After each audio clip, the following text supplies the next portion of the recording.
Hallo, wat 'n wonderlike gedagte om die selfskryf-nalatenskapsjoernaal Memoirs van jou moeder of Memoirs van jou pa vir jou hartsmens te koop. Almal is dalk nie gebore skrywers nie, maar elke storie is kosbaar.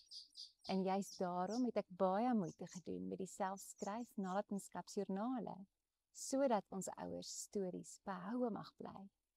Ek het hierdie joernale geskep juis omdat ek gesien het hoe vinnig kosbare herinneringe verlore kan gaan. Met eenvoudige vrae wat in daardie aparte handleiding saam met die boek kom.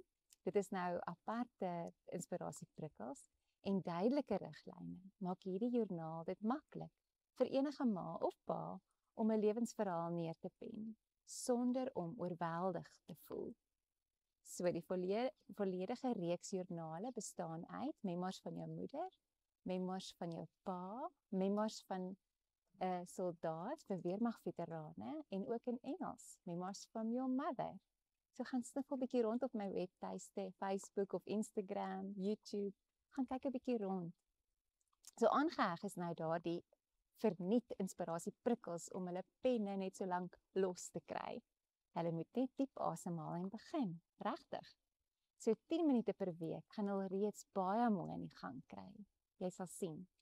Uit eie ervaring weet ek hoe kosbaar dit sal wees vir die wat dit eendag mag lees.